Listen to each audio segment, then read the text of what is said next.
G'day and welcome back to the channel. Do you ever feel like your glutes don't fire or activate correctly, or perhaps one side feels consistently weaker than the other despite your best strengthening efforts? Well, in today's video, I want to show you how to permanently strengthen weak gluteal muscles. And we're going to do this by certainly showing you one or two really simple glute strength exercises. But the main point of this video is I want to talk to you about why your glutes have become weak in the first place. Because if we don't address that, then all the glute strength, activation, and glute firing exercises in the world will ultimately be for nothing. So let's get into it. So this video is the first video in a series that I'll be putting out, where I want to delve into what you need to do to permanently fix common muscular weaknesses. And from a gluteal perspective, weak glutes are something that I come across a lot as a physiotherapist. And one of the frustrations that I have is that for some reason we don't also talk to you about why this is the case. Because we know that weak gluteal muscles, albeit common, isn't normal. Your glutes should function normally, they shouldn't feel weak, just like every other muscle in your body. And in a lot of instances, the reason why your gluteal muscles don't feel like they're strong or functioning correctly is often because of back dysfunction. And what I've learned over the years is that most weak glutes aren't actually weak, albeit not able to produce the same amount of power as a strong glute, but they're more commonly deactivated or inhibited. So as I'll go through with each one of these permanently strengthened videos that will come out, you'll notice that the common theme will often be trying to pair up some very basic, effective, isolated muscle strength exercises and a functional progression with a step back and trying to look at where throughout the levels of your spine are the hidden handbrakes that may be shutting down the muscle in question. And with regards to gluteal muscle function, if you're a subscriber to the channel, you may know that one of the main parts of your spine that's related to this dysfunction is often the base of your rib cage and the top of your lower back. This part of your back has the neural connections, whether it is the spinal nerves themselves or the fetal dermatomal connections that can inhibit gluteal muscle function. And in the spirit of results and being very transparent, before we get into a spinal mobility drill that I love to do for this, we need to make sure that we base everything on results so you don't have to trust me. And what I would encourage you to do is if you want to do a baseline test first, that lets you know exactly how strong, activated, and how well your glutes fire to begin with, so that when we do this spinal mobility exercise, you can immediately come back and retest your glute strength to see if anything has magically changed, or whether you feel like your glutes are suddenly stronger than they were before. I would urge you to stand up, do a few basic squats, take note of how strong you feel through your hips, or similarly, what we can get you to do, bend your hips and knees up, get into this position, just do a quick set of 10 clams, or with your legs out straight, do a quick set of 10 side-lying hip abductions. Again, these are the exercises that we will get to in more detail in a second. Just take note of how easily you feel you can get to 10 or 15. Did you feel shaky? Did you feel you struggled a little bit? Get a general sense, make a mental note, and then let's do this spinal mobility exercise. So as a physiotherapist, one of the biggest discoveries that I made in my time clinically was the impact of hidden spinal joint dysfunction on the function and activation of gluteal muscles. I've run this experiment thousands of times now, but because this may be the first time that you have done this, we want to be very specific in what we do. Now what we're going to try and do is we're going to use either a lacrosse ball or a tennis ball or anything else like this, or a foam roller, to go looking through the joints of your spine for clues of any restricted tissue, stiffnesses and dysfunction. So we'll use the ball for the purposes of this one. And where we're going to start is I'm going to ask you to start just arbitrarily, just somewhere at the base of that rib cage. Place the ball right in the middle of your spine, then let it roll immediately off to one side so you're on the fleshy bit, because underneath this fleshy bit are the joints of your spine. And these are the things that we want to go looking for to see if there's any dysfunction that's shutting down the function of those gluteal muscles. Lie down on your back. We just want to gently put some pressure through the ball, let it sink into that tissue. As always with this exercise, we need to make sure that we're on the side that feels the stiffest and most restricted. So take a mental picture of how hard or soft it feels to let the ball press in, then immediately let the ball roll over to the exact same spot on the other side and compare the two. For me, it is this side, so I want to spend my time letting the ball press into that area. It may feel a little bit tender. That's not what we're looking for. We're looking for that sense of restriction. Is it supple?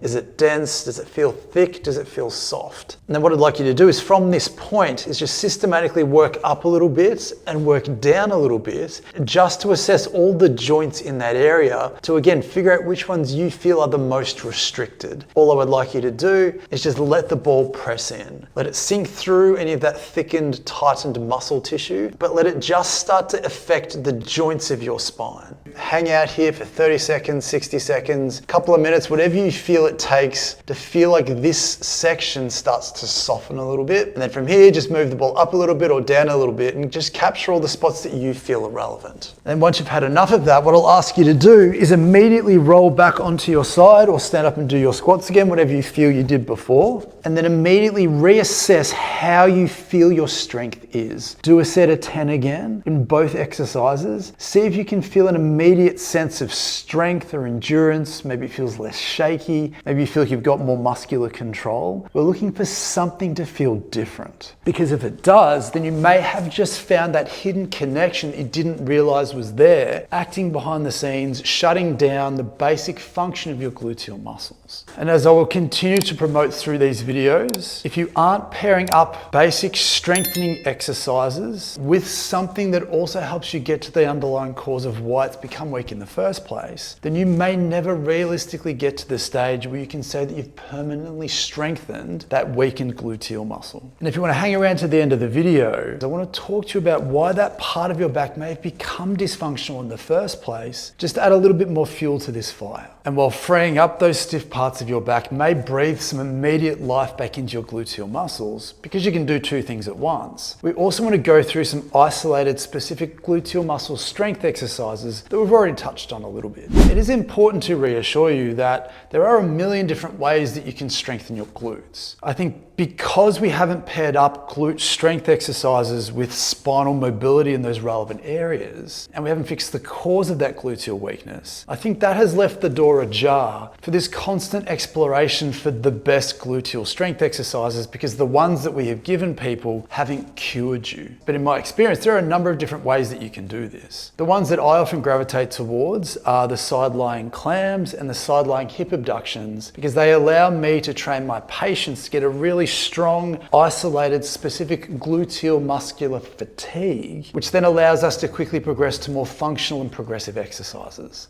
So the first one that I would like to get to is the side-lying hip abductions. These side-lying hip abductions, where you're lying down on your side with your legs out straight, tend to be best at targeting those gluteal muscles specifically. When we do clams, we tend to do more of the deeper hip external rotators, and while these are still gluteal muscles, the ones that we classically think of as gluteal muscles tend to be the ones at sort of the back side of that hip. So what I would like you to do is, if you can lie down comfortably on your side with your fingers, if you can find the bump at the, if you can come back from that point and up a little bit, dig your fingers into this part of your hip so that you can feel the right muscles working. From here, if we can get your trunk not just vertical, but a little bit forward of vertical, because the line of gravity starts to act towards the back of the hip. If you do find that you roll backwards, the forces will start to act more on the front of the hip. We want you to lead this exercise with your heel.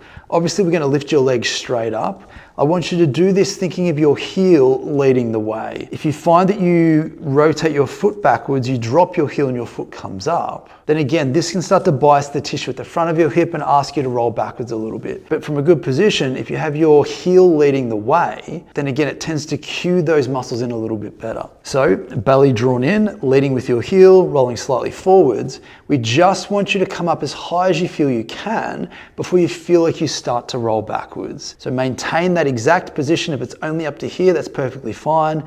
You should feel the muscles in your gluteal area lifting you up and lowering you down. If you feel it anywhere else, make sure that you focus on the muscles underneath your fingers to do the work. We want you to do 3 sets of 10, 3 sets of 15, 3 sets of 20. We need to fatigue you. Because these are isolated exercises, we want to make sure that you are targeting those muscles specifically before moving on to harder harder things. And then the second exercise is a clam exercise, which is essentially the same sort of thing. This time, we want your heels to be together. We want your hips and knees bent up, maybe not to 90 degrees, maybe closer to 45 degrees. This time, instead of being back and up, we're finding that hip bone and we're just coming directly back towards where your back pocket would be. And this is where your hip external rotators tend to live. But apart from that difference, the movement is essentially similar, but with your heels together. Same thing, we don't want you to feel like you're rolling backwards because again, we're trying to target the muscles at the back. We don't want the muscles at the front to be doing all the work. So again, if you can roll slightly forwards, keeping your heels together with your belly drawn in, we want you to imagine that you're not lifting your top knee up, but you're thinking of taking it forwards and up in a little bit of an arc. This just helps people stay in a better position consistently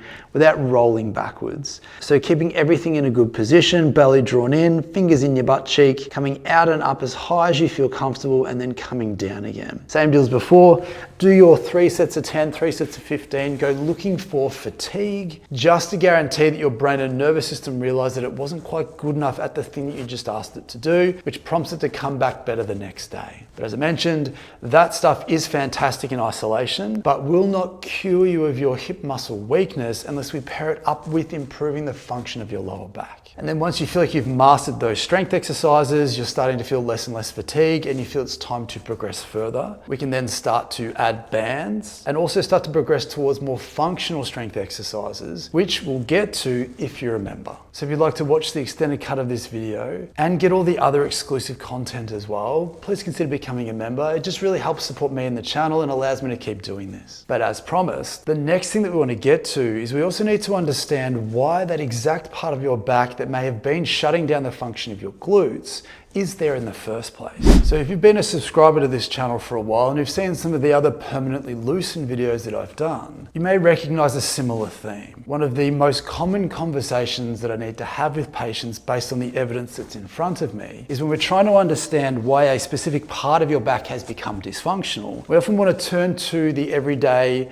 activities that you do the most throughout your day, but more specifically, how you do them. And for most people, sitting is one of the most common things that we expose our body to each day, albeit in different forms, whether you're sitting on the couch, driving a car, using a computer, playing an instrument, whatever it might be. Because those scenarios tend to be some of the most common things that we do, how you do them suddenly becomes insanely important. And as you may already have figured out, if you found a specific part of your back that feels stiff, tight, and restricted, and when you free that up, you suddenly feel stronger through your glutes, it's very likely that that part of your back may also be the part of your back that you unknowingly sink through when you're relaxing, when you're doing the things that you need to do the most throughout the day. So it goes without saying that if this is you and you can recognize certain situations where you're just watching TV, or you're just sitting down relaxing or doing something of that nature, and you can feel that that part of your spine